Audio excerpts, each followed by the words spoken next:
Olha, o salário de contra-cheque dele gira em torno de 102 salários mínimos.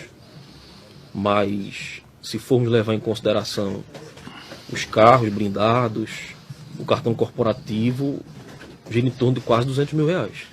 Eu tô passada, chocada. Meu Deus. Senhor Ailton, não é assim não.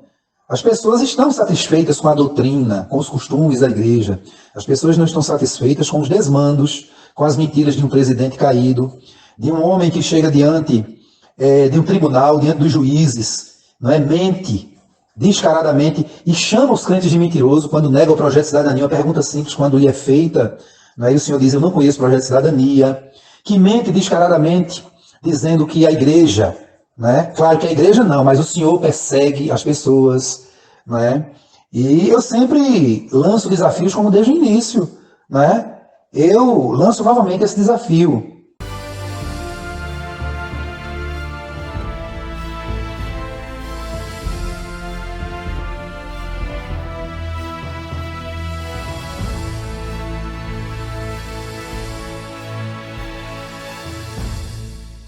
Área 20, na área de Olinda, durante muito tempo, obreiros eram perseguidos, obreiros eram colocados no canto da parede se discordasse de qualquer posicionamento do coordenador da área que dizia que fazia tudo a mando do pastor presidente da igreja.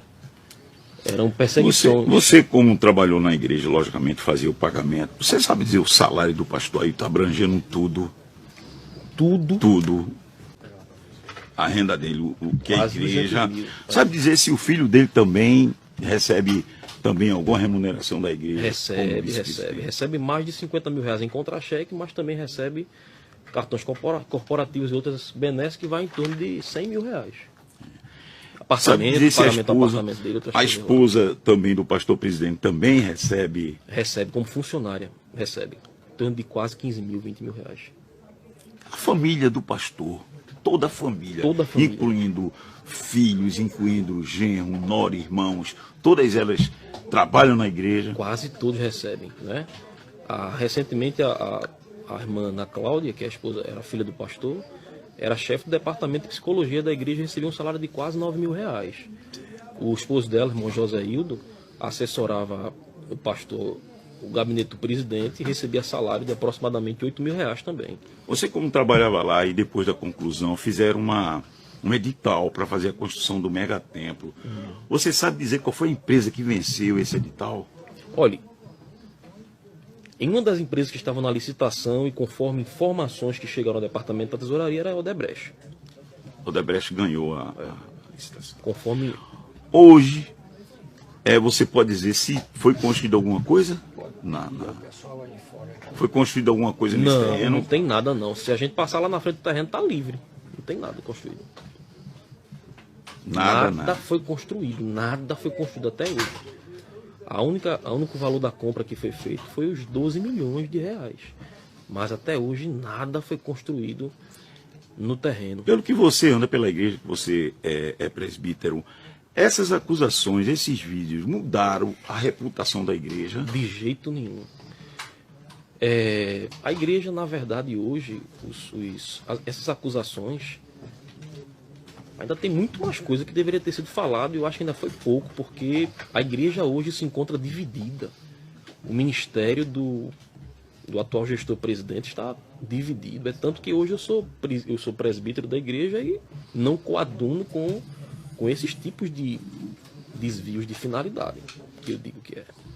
Você sabe dizer, logicamente, pelo conhecimento que você tem da nossa igreja, se existe presbíteros, pastores, até hoje perseguidos pelo pastor presidente, porque não concordaram com a sua direção? Muitos pastores perseguidos, muitos pastores foram tirados dos campos, muitos pastores foram jubilados dos seus campos de forma prematura, e esse que vos fala é atualmente um presbítero perseguido pelo atual presidente, pela atual gestão da presidência da EADPE. Inclusive minha família vem sofrendo perseguições.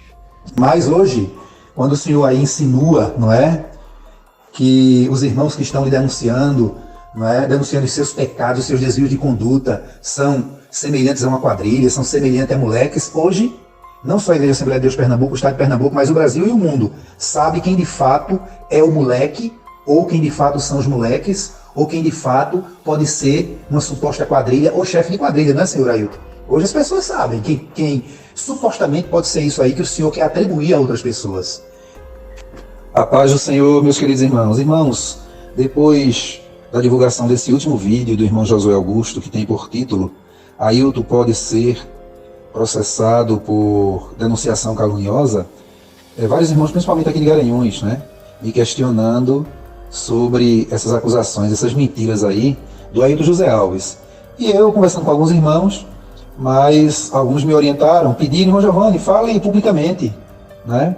Não que a gente já não tenha falado desse assunto, a gente já cansou de falar a respeito desse assunto, né? Mas, irmãos, como surge um novo vídeo, o irmão Josué Augusto coloca aí algumas situações, e a gente vê mais uma vez que chega de doer na alma quando a gente ouve esse homem que se diz pastor e preside uma igreja séria como a nossa, mentindo. Essa audiência foi em 2019, mas ela não deixa de repercutir, não é? Porque os irmãos veem nesse trecho aí, ele alegando o seguinte, não é? Que quem não gostar, se alguém não está satisfeito, é isso que ele quer dizer, não está satisfeito com a doutrina da igreja, com os costumes da igreja, peça para sair. Senhor Ailton, não é assim não. As pessoas estão satisfeitas com a doutrina, com os costumes da igreja. As pessoas não estão satisfeitas com os desmandos, com as mentiras de um presidente caído, de um homem que chega diante de um tribunal, diante dos juízes, não é? Mente descaradamente e chama os crentes de mentiroso quando nega o projeto de cidadania. Uma pergunta simples, quando lhe é feita, aí o senhor diz, eu não conheço o projeto de cidadania, que mente descaradamente, dizendo que a igreja, né? Claro que a igreja não, mas o senhor persegue as pessoas, né? E eu sempre lanço desafios como desde o início, né? Eu lanço novamente esse desafio, né? Que se apresente um presbítero ou um evangelista ou um pastor, e até um membro, mas eu coloco esses cargos aí, não é? Que se apresente e diga de cara aberta e confirme à luz da Bíblia, não é? E sob juramento diante de Deus, que tem coragem de visitar uma outra igreja ou vai espontaneamente, não é? De maneira nenhuma. São proibidos. Na nossa Igreja Assembleia de Deus Pernambuco são proibidos. Muita coisa hoje está sendo liberada, inclusive liberada exacerbadamente, como por exemplo, vários obreiros, irmãos, membros que têm saído da nossa igreja para outras igrejas como a AD Seara, Rede Esperança, AD Adoração, Campo Jordão, né? E um ou outro tem retornado para a Assembleia de Deus porque tem uma história, tem a família, né? Eles têm retornado a pedido do presidente Ailton, que manda os seus emissários irem visitar os irmãos, oferecer cargo, né? Dizer que os irmãos vão voltar no mesmo cargo que saíram. Antes não era assim, né, senhor Ailton? O senhor pisava, matava na unha, né? Os obreiros, um irmão ou uma irmã que por uma situação ou outra saía da Assembleia de Deus para outra igreja, quando voltava era massacrado, né? Era literalmente humilhado. E aí o senhor coloca aí, que é isso que os irmãos estão questionando, o senhor usa o nome do Cândido de Freitas, né?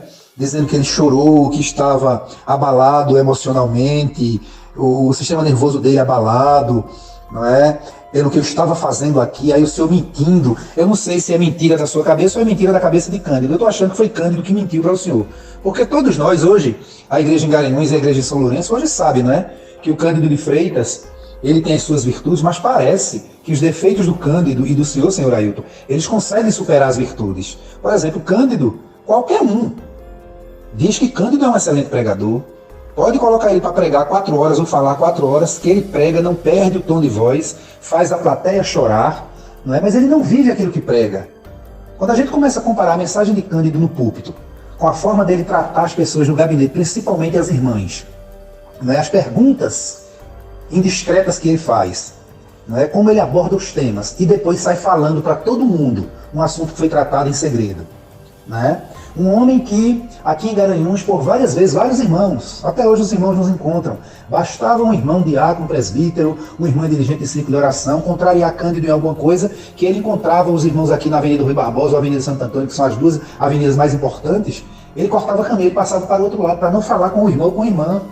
É assim Cândido de Freitas. E os irmãos em São Lourenço estão vendo isso, mas o presidente dele, não é, coloca aí perante o juiz, mentindo, dizendo que Cândido disse a ele que eu, Giovanni Cardoso, ficava no púlpito desdenhando dele, assoviando, reclamando. Aí eu lanço mais um desafio, senhor Ailton, tanto para o senhor como para Cândido, para vocês inquirirem, perguntarem a qualquer dos presbíteros aqui em Garanhuns, ou diáconos, os irmãos que ficavam no púlpito ali, se alguma vez o presbítero Giovanni Cardoso faltou com respeito, desdenhou, ou ficou com brincadeira no púlpito. Eu desafio um único presbítero aqui em Garanhuns confirmar essa mentira sua, senhor Ailton José Alves, especialista em mentir.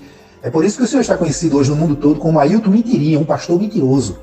Não é? Não é? Gosto muito de assoviar. E o senhor via eu assoviando, mas eram os hinos. Não é? Desde criança que eu gosto de assoviar, eu canto qualquer hino da harpa, qualquer hino que eu conheço assoviando e não perco o tom. É um talento que Deus me deu e é uma forma de louvar ao Senhor. E tanto faz, eu começo a cantar o hino, não quando estou no púlpito, né, cantando o hino com a igreja, mas sentado eu começo a cantar, daqui a pouco me vejo assoviando o hino. E nunca pastor nenhum me chamou a atenção por conta disso. Talvez o Cândido não gostava, né? Mas pelo menos nunca me falou, nunca me chamou. Ele poderia me chamar e dizer, irmão Giovanni, olha, evite assoviar, e aí eu ia inquirir ele e ia dizer, pastor, mas qual o problema? Eu não estou atrapalhando o culto, pelo contrário, eu estou adorando a Deus, uma forma de adorar a Deus, o assovio. Isso sim. Talvez, senhor Ailton, o Cândido não é movido por um sentimento de raiva, de inveja, de mentira, né? Não é de covardia. Ele lhe passou essa informação e o senhor, além dele lhe passar a informação mentirosa, o senhor, como é acostumado a mentir, todos sabem, o senhor ainda floreou perante o juiz. Tá certo? Mas hoje, quando o senhor aí insinua, não é?